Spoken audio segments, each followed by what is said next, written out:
Hey, what's up? What's going on? Kevin here, Anthony over there. We Hey are guys. live for the Close Big Ticket Sales podcast. And today, what we're actually going to talk about are three crucial mistakes that people make when they hire appointment setters. So, if you are hired appointment setters in the past and just notice that they're not productive or booking appointments, here are three reasons why that might actually be. So, Anthony, first, let's talk about your experience with hiring appointment setters and like a mistake that you kind of experienced when you first started off.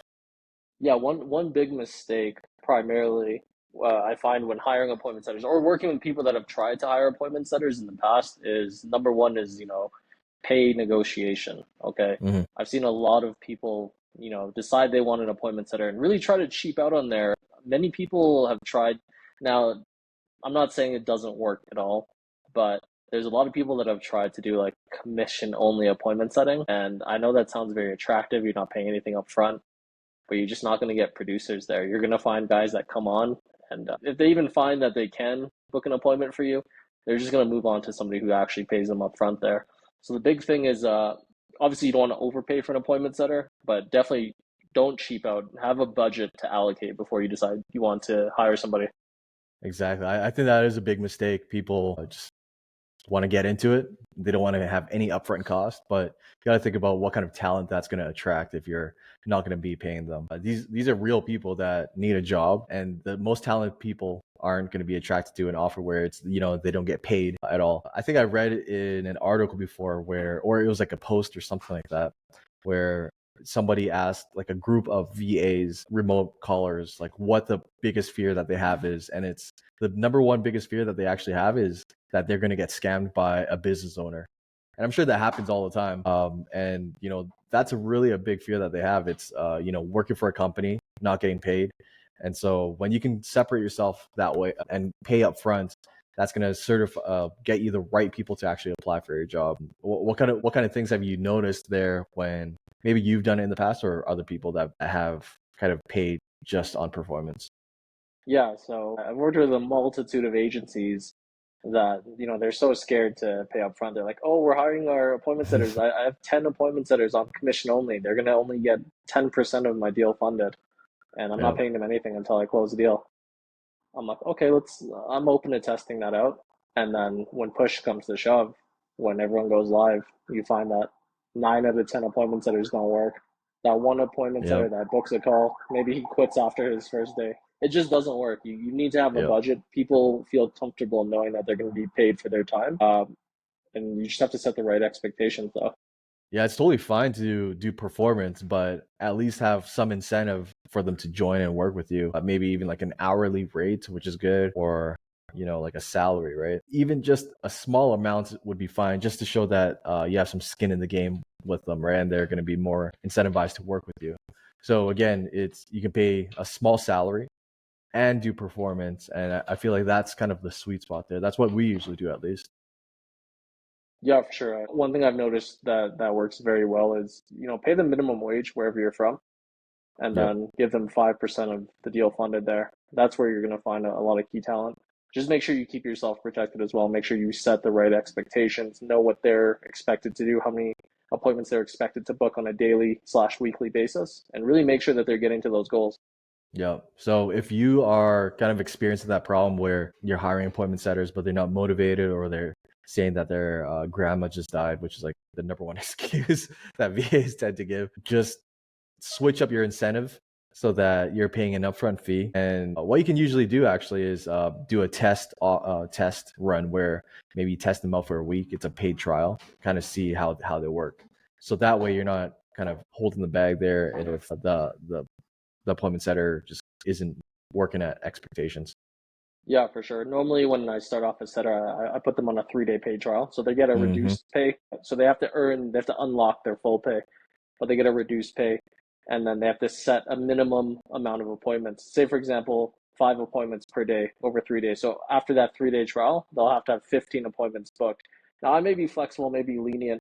I could let them get away with like 12 possibly, but if they're booking well under 10, you just let them know, hey, it's not a good fit. If it's not a good fit, you pay them out. Don't be a scammer. Pay them out Yep. for what they did. Let them part ways with you. If they're good, upgrade them to your full time setter position, and then really start working on them to make sure that not only are they booking a high number of appointments, but a higher quality of appointment. Yeah, that 3 day paid trial is great because then at the end of the trial, if they, if you're not going to hire them and you still pay them, it's not that much money anyway, right? So yeah, that's mistake number one, and it's making your incentive just performance based, and you don't really get the top quality, top talent that you would want. Mistake number two, I'd say it's not listening to their setting calls. Anthony, maybe you can get into that a little bit. Yeah, you'll find that listening to your setter's calls, you'll be able to really pick up where they're going wrong. Maybe they're saying the wrong things. Maybe even they have the wrong attitude on that call there. There's so many times I've listened to a call and my setter was either not following the script, not asking the right questions, sometimes even just being plain rude to the client while they're on the phone there. And all these things need to be found out so that there's no hiccups going forward in your appointment booking process. Yeah, I'd say definitely there. And the first thing that you gotta do is get a good CRM where you can actually record the calls, right? So getting set up on a CRM like Close.io is great because it actually records the calls. And the other thing that I used to do as well was actually just listen to the calls and play them at times two speed because it makes sense to listen to the calls. But at the end of the day, if you're running a business, it does get cumbersome to just listening to these calls. Just like making an effort to listen to at least 3 calls per setter per day. Usually those calls are about like 5 to 10 minutes anyway. That time investment makes a big difference because you're going to get better quality calls, better quality appointments, and your setters are going to do a better job. And a key way to do that is make sure that your appointment setters are really tracking down every single lead that they book. So you can Hmm. look your that appointment booked up by name in your CRM. You can listen to that call there. If you want to go the extra mile, you really want to make sure that your appointment setters are go-getters. And the good ones will be willing to do this. Make them submit call recordings to you for your review there, and actually take the time to listen to them. And if you have an appointment setter that's willing to do all of that, you have somebody who's dedicated to your position. Yeah. I'd say if you're just starting off with hiring appointment setters, always listen to your calls. But at a point where, you have a big and huge team, comes to a point where you might make sense for you to hire a sales manager and you want to get him to listen or her to listen to those calls every day too.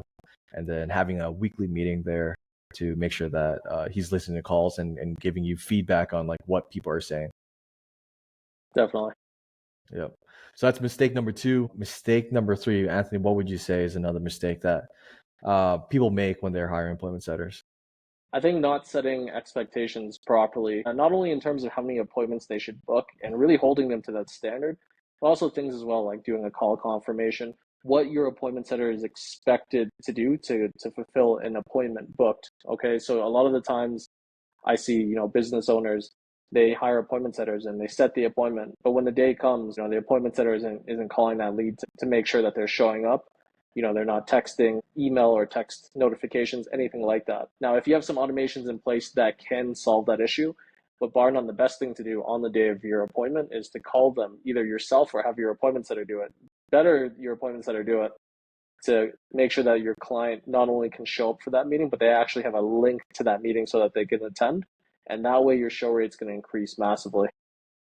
Yep, exactly. Super simple and easy way to just double your sales, just making sure that you're getting to talk to more prospects. And so if you don't have a good call confirmation process, then, you're wasting a lot of your sales reps' times as well.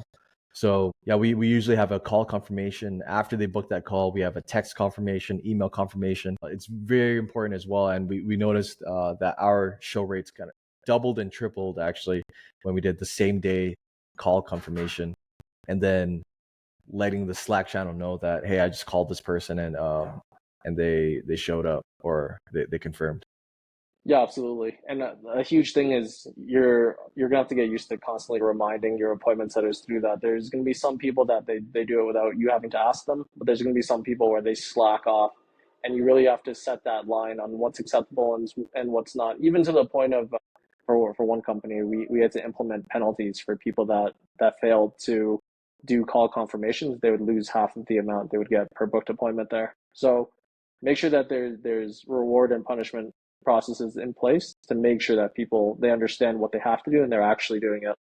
Yeah, especially because if you have KPIs, some of the appointment setters, what they'll want to do is just slap an appointment on the board, which is one of the worst things ever. Where it's a not very committal appointment set, where they're talking to the prospect and say, okay, hey, we'll just do it on this day, and it's a very loosey goosey meeting. So getting that call confirmation really ties it down as well and helps with generating more sales, of course.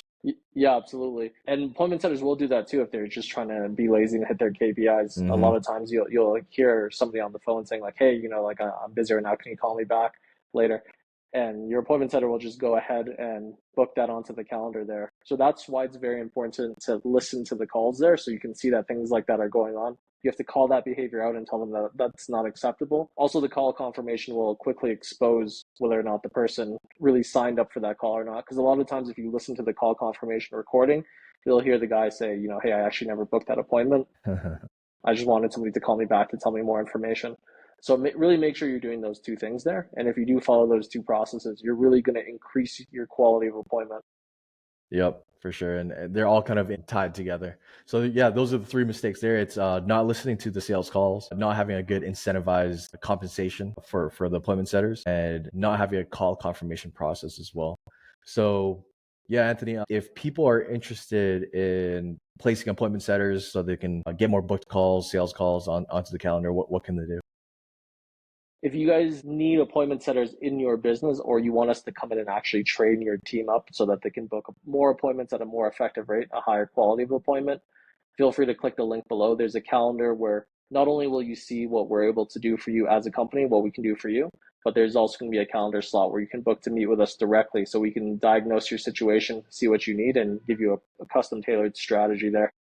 Yep. The link below will take you to a demo video with a calendar. So it'll tell you a little bit about how we work, who we work with, what kind of results that we normally get with clients. And if it's a fit, then just book a call and we'll take a look at your bottlenecks and see if we can fix them. Awesome. That's it. Peace.